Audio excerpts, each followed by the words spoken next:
सभी को नमस्कार। तो प्यारे बच्चों, आज हम शमशेर बहादुर सिंह द्वारा रचित कविता उषा की सैप्रसिंग व्याख्या करेंगे। तो किसी भी कविता, किसी भी पद्यांश की सैप्रसिंग व्याख्या करते समय हमें सबसे पहले संकेत, उसके बाद संदर्भ, उसके बाद प्रसंग और उसके बाद व्याख्या और फिर विशेष हम बताते हैं।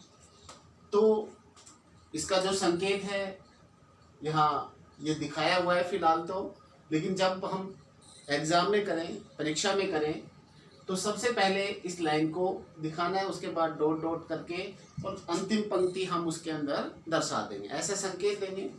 उसके बाद हम प्रसंग। अब प्रसंग क्या होता है कि ये हमारे पास कविता है, इस कविता के अंदर क्या कुछ कवि ने बताया है, किस प्रकार की चर्चा की है, उसको हम इसके अंदर प्रसंग के अंदर बताएंगे। जैसे इसमें कवि ने प्रातःकालीन प्रकृति का बड़ा ही मनोहारी चित्रण किया है। जैसे उसने बताया कि सूर्योदय होने से पहले जो आकाश है वो कैसा प्रतीत होता है, कुछ समय के बाद उसमें जो परिवर्तन होता है उस समय का वर्णन किया।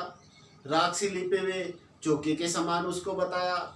फिर सूर्य जब उदय होता है, उसकी लालिमा जब इस आकाश पर पड़ती है तो उसमें क्या परिवर्तन आता है, वो कैसा दिखाई देता है, इन सभी प्रसंगों का यहाँ पर उल्लेख किया है, इन सभी बातों के बारे में बताया है।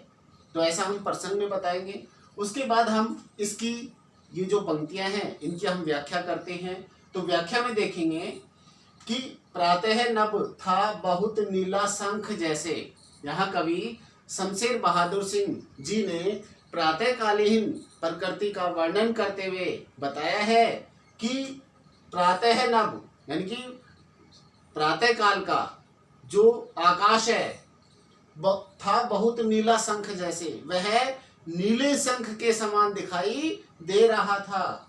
भोर का नभ यानी कि प्रातः काल का आकाश राख से लिपा हुआ चौका, वह राख से लिपे हुए चौके के समान दिखाई दे रहा था।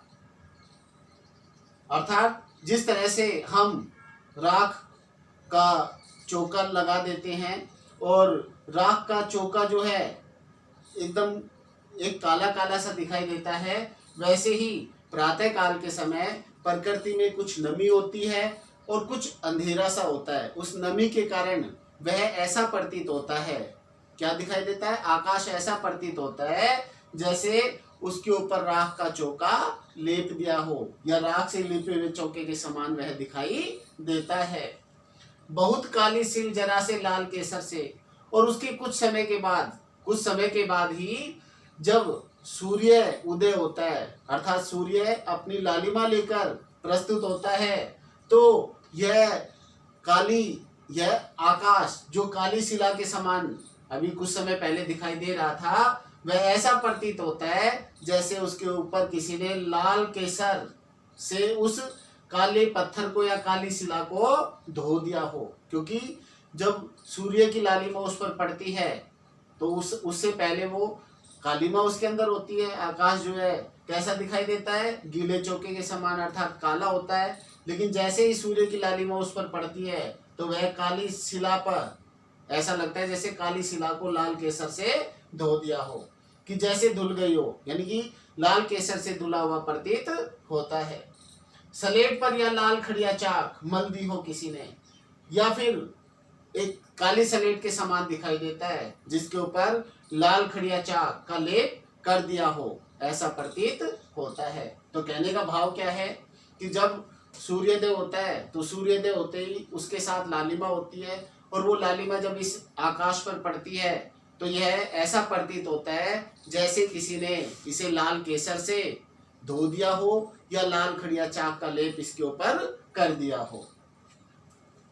आगे है नील जल में या किसी की गोर झिलमिल दे जैसे हिल रही हो। और उसके बाद जैसे ही सूर्योदय होता है तो सूर्योदय होते ही यह काला आकाश जो है, जो काली शिला के समान अभी दिखाई दे रहा था, वह नीले जल के समान दिखाई देता है और उसमें जो सूर्य है वो गोरी देह के समान झिलमिलाता हुआ दिखाई देता है। यानी कि इस सूर्य को इस नीले आकाश में जब देखते हैं तो यह सूर्य ऐसा दिखाई देता है जैसे नीले जल में किसी की कोई गोरा शरीर जैसे झिलमिला रहा हो, क्योंकि जो सूर्य की किरणें हैं वो कभी दिखाई देती हैं, कभी नहीं। तो इस तरह से वो इस नीले आकाश रूपी जल में जो है झिलमिलाता दिखाई देता है।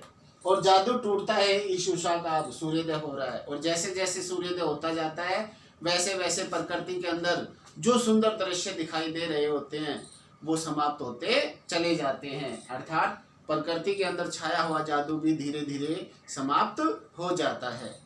तो कहने का भाव कि यहाँ शमशेर बहादुर सिंह जी ने प्रकृति का बहुत ही सुंदर चित्रण किया है कि प्रातः काल के समय यानी कि सूर्योदय से पहले आकाश में या प्रकृति में हर पल कुछ न कुछ परिवर्तन दिखाई देता है। जैसे सूर्योदय से पहले जब प्रकृति के अंदर हल्की जो है ओस होती है और अंधेरा होता है, उस समय ये नीला आकाश जो है शंख के समान प्रतीत होता है।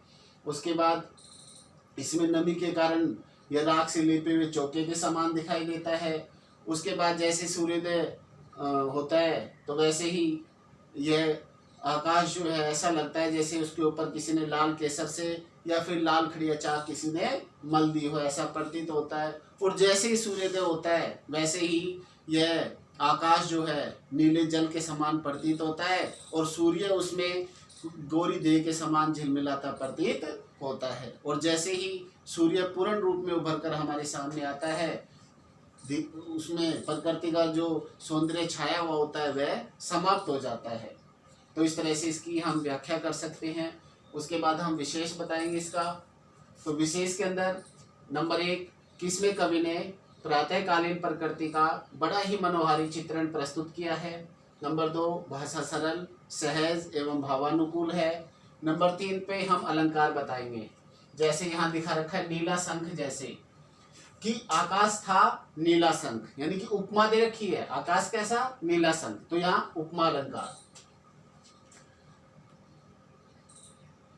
राख से लिपा हुआ चौका, अब आकाश कैसा था, राख से लिपा हुआ चौका, तो यहाँ उपमा अलंकार। अब यहाँ देखिए जैसे धुल गई हो, कल्पना कर रखा है, जैसे धुल गई हो कल्पना है, इन दोनों में उपमा, यहाँ पर उत्प्रेक्षा। जैसे हिल रही हो, उत्प्रेक्षा अलंकार। काली सिल, यहाँ अनुप्रास अलंकार। तो इस तरह से इनमें उपमा अलंकार, यहाँ अनुप्रास अलंकार। जैसे धुल गई हो, इसमें उत्प्रेक्षा अलंकार। जैसे हिल रही हो, उत्प्रेक्षा अलंकार। नंबर 4 पे शब्द योजना सार्थक एवं सटीक है।